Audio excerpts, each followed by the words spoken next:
Well, good morning, everybody. It is a beautiful Tuesday, June something or other, maybe 10th, 11th, I don't know. I don't care. And you have been forewarned. Lawn in progress. And boy, has it made progress. If particularly right after Irma, everything you see here, like we had said before, was DOA. Brown, sandy, yucky, whatever. But look how it's come back. And here's just a brief little tour of the homestead at Woodwind Acres on Bronco Drive. And we actually had to go to a new type of trimmer, and boy does it work well. You can see now all of the trimming right around the rock borders, they're shell rocks, is completed, and it really makes a very nice difference, very defined border, if you will, around all the rocks, and it's a lot easier to cut. I don't get in, you know, hacking up the side of the deck anymore. And you can see how nice that works. There's our bird of paradise, which is coming back. But just wanted to give you a brief overview. I'll back up a little bit. This is what Karen calls officially the boogie garden. There's a plumbago right there. And I think that's the bougainvillea right there. For up to me, it would be in the trash can, but hey, Karen likes it, so it gets to stay. It's doing okay, it gets plenty of water, and we cleaned out a big tree that was just to the left, and doing quite well. There is the rest of the garden. The red ties are coming in spectacularly. And moving over here, again, I'll try to be as calm as I can. You can see that the Mexican petunias have exploded, taken off, and Karen's chopped them down a little bit, and they tend to fill in quite a bit. So this is the northeast end of the property. You can see right there at the very end, that's an oleander fire pit actually, and they're getting really tall, and we probably have to cut them down. But again, just look at the spectacular way that the whole property has come back. Particularly the gardens, well, that's all there is, the gardens and the lawn. And I've actually had to cut it twice because it was so tall, but that's the way it goes. So anyhow, I'll come over here, and this is the west edge of the property. And again, you can see how nicely the borders make the rocks stand out, particularly in this area here. All I did was laid that trimmer head on the ground and pull it towards me, and that's the extent of it. Gives you a nice clear path, and Karen will come in with all of her grass kill and take care of all what's growing on the rocks. But here is the other garden, and look at this. We have blooms on the crepe myrtle. There you go, can't beat that. And some nice growth on the very bottom. So there you go. This is the Bismarck palm, because there's a Heinrich, I think she calls him that, or Helmut, or I don't know, whatever his name is. But coming in quite nicely, and some very nice other growth. I don't know what she's got all in here, but it's growing really quite well. And this is the beautiful hibiscus that is not in bloom yet, but there you go. But panning over here, again, this is the what you're going to see throughout the summer. It just gets greener and greener and greener. And we'll go over there in a second. But here's Karen's other garden, and doing extremely well. It gets just the right amount of water, gets a lot of water and a lot of sun. And I'm not sure if you can see, but there is a white blossom there. I think you can see it. Of this hibiscus. And there are some other things that are blooming too, including the other crepe myrtle. So that's doing very well. And there's Karen's hanging tree. Apparently people aren't behaving around here, so we take care of them the old-fashioned way. But not really, folks, not really. But again, this is just a different view. This is the bell garden, the bell curve. and how really nice, and you'll see the van there, how really nice the lawns have knitted through. They're about 99% completely knitted through. I added a little bit of compost to some of the thinner areas and a little bit of seed. We reseeded everything. We mill organited everything, so it smells like pretty much an outhouse out here at this point.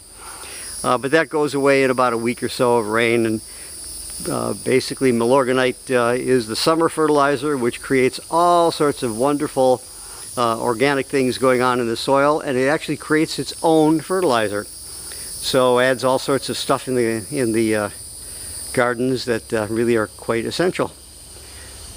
So anyhow, this is the very back corner. Right now I'm at the shower area that we put in, and again you can see how just lush all of the greenery is, and couldn't be happier. And there's the bell. So moving to the left, again we had purchased a new trimmer, upgraded our trimmer to a kind of a professional straight line trimmer, and there's the other hibiscus, not in bloom but it does. And again you can see clearly how nice that trough, that 6-inch trough, that's more like 8 inches, sets off all the plantings. And this is another small little vignette garden that Karen planted. But over here, now you can see, I'll just back up here, and you can see the large expanse. It's about 12,000 square feet of lawn that you see right there. And Karen had planted a nice crepe myrtle, and I'll be darned, I think she calls this a candy cane one. If you take a look, it is red and white, or pink and white. I don't know what the heck that is. It's a live plant. I know 2 plants, dead and alive. And this whole mess here, which is where we lost a triumvirate of oak trees, they fell right over because they were all together, has filled out. This was essentially bare back 9 months ago, and it has filled in. Karen put some river willows that she dug out of the ground, and they look to be, in fact, there's one right there. They look to be coming in quite well, and they suck up a lot of water, and they do quite well. But this is all now, if you can find a stump in there, good luck. It's just completely overgrown by nature, and that's the way it should be.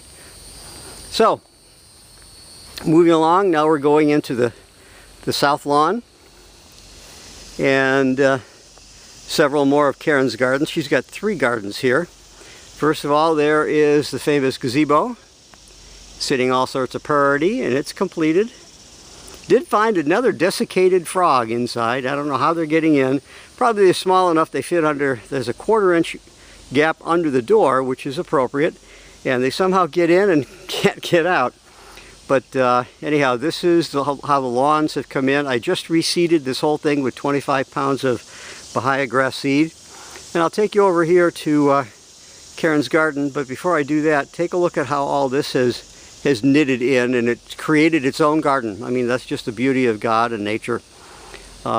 Tree hanging out there for all dear life, and there's that really nice crepe myrtle that Karen planted, that candy cane.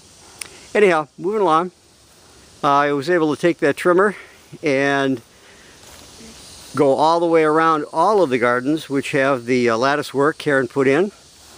And it takes away, as you can see, just about 6 inches all the way around, and again defines it a little bit nicer, and it looks just better too. And this is all of Karen's spectacular garden. This was all dead. Again, this was completely kaput, as the Germans say, kaput. And now, just with the plantings and things she just stuck in the ground, it has come back spectacularly. So lots of weeding in there to do, but that's a good sign. That means it's doing well. And here's another view of the gazebo from about mid-lawn back. Again, there's 12,000 square feet of lawn back here. And moving to the right, this is Karen's citrus garden. Just on the left edge of the picture right now, you can see the bridge to the Charlie Creek. But that's Karen's citrus garden. And I did the same thing all the way around with the string trimmer, and it again defined it quite nicely. So we'll just pan over here, and again, the lawns are really, really coming in strong. There's still some weed crop that's on the top, but that quickly is getting choked out by the grasses that come in. And like I said, by around Labor Day, this all should be completed. And by next year, this is going to be like, you know, turf. So there's our red metal shed, which houses a boat and some lawn care equipment. And now that I took out a couple of limbs, you can see the sun now goes all the way to that corner. Yeah, that's the far western edge of the property. And again, that string trimmer went all the way around all of these rocks and did a spectacular job. Karen had a lot of shredding to do. All of that's been completed.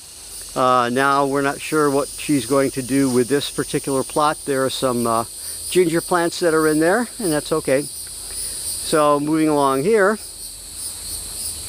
this is where all the shredding was, and we'll give you another view. This is the looking east now, and you can see the really very, I couldn't believe how nicely the lawn has come in.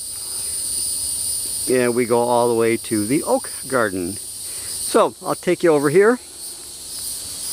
And Karen just planted this special crepe myrtle. It's called a black diamond, as you can see. And it got stressed a little bit, but boy did it come back, and it's just doing well. It gets a lot of water again, and that's the most important thing. A lot of water and a lot of sun. But this is our other garden that we have here, and including what used to be an anthill. I just took care of that. But this is an avocado tree, a whole bunch of ruellia, Mexican petunia, and moving to the north side of it, you can see how nicely they've come in. These were just little sprigs a couple of months ago, little tiny sprigs, and they're coming back really, really nicely. And Karen found that beautiful pink plant that you see there, growing wild, and took it out and put it in here. There it is again. And you can see it's nice and tall. And again, she knows the names of these. I do not. But this is a plumeria, I guess, an evergreen plumeria. Is that what she called it? I really don't know. But look at how nice the blossoms are. Just beautiful. And then moving along, this is a citrus tree, and I think it's a grapefruit tree, and there's a couple of grapefruits hanging around there. But I'll take you to the other side. And now this is the view that you get just off to the left-hand side of the gazebo. Again, this is our citrus garden, and that's a nectarine, some type of an orange tree, tangerine tree. We're going to top, and we've got navel oranges, and we've got pomelo, and another crepe myrtle in the middle that's growing well. But now you can see how nice of a view this whole thing is. All the dust is gone from the plantings. It's, like I said, about 99% completely knitted in. And even our fern, which wasn't underwater but came close, has come back. And look at how nice all of the snow bushes are all around the gazebo. Those were transplanted from the house, I think, and we'll have to keep tabs on them and, you know, keep them trimmed. But they came out really spectacularly. So again, this is the walk around, and I think you'll think it's really quite nice. Very bucolic out here, and I'll just give you a turnaround and take you to, I'm not going to go across it, but the bridge to Charlie Creek. And there's some water underneath it, but you can see it's hanging in there. And there's my famous sign. You can read it and weep for yourself. So anyhow, that's it. Again, we'll give you a quick tour on the way back. I don't want to go too fast here. And now you can see from the bridge at Charlie Creek all of the beautiful growth that's happened in the last 9 months. So I'll take a quick walk back. I'll hold it as steady as I can. And another view. Oh, the garden straight ahead with the red shed behind it, that's the Jefferson garden.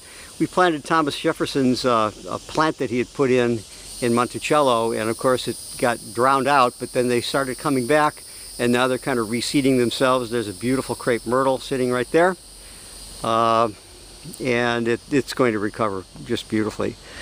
From here to the other side is about a couple hundred feet, I think. Not quite a football field, but boy, when you cut it on the Cub Cadet, it feels like that. And gets plenty. There's some butterflies up there and doing their job, and that's what we want. So that, moving to the right. And again, this is the area that is the thinnest of all because it was covered with some shade limbs that I took out. But I'll back off. And now you can see the gazebo. Yay, I'll back up. It was a labor of love and hate and everything in between, but sitting in there with the light on and the fan blowing down on you is just really, really nice. And hopefully it will last for quite a while. And this is the view essentially from the gazebo.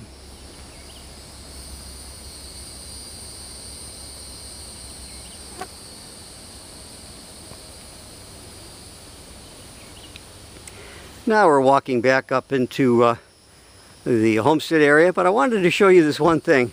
To me, it's just a very prehistoric look, you know, minus the electrical panel, but a very prehistoric look back there just to the north of the gazebo.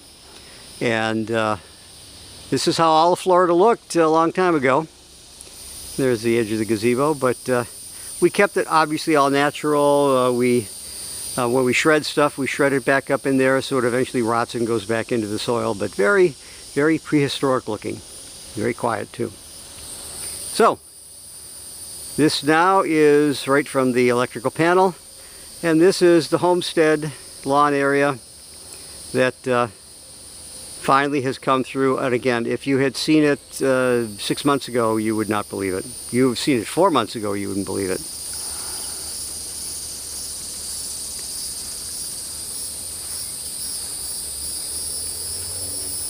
And I'm going to pan to the right, and there's another really neat kind of a prehistoric look to it. Sometimes it fills with water in really heavy rains, but again, it has this beautiful, very natural look to it, and it's just spectacular.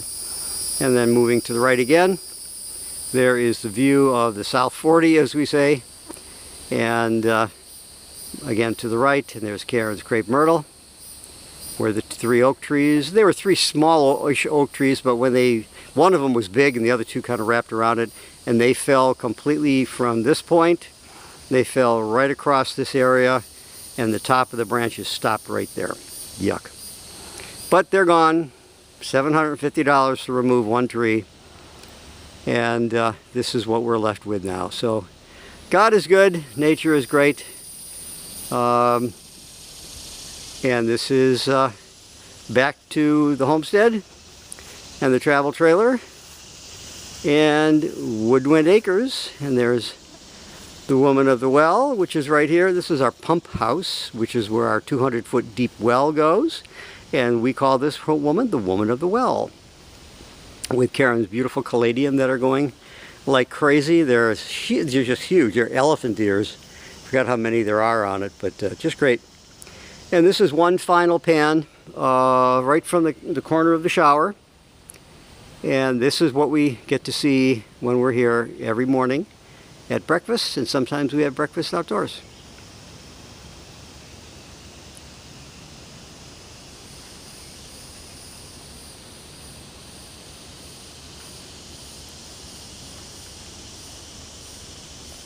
All done. We'll take pictures. Bye.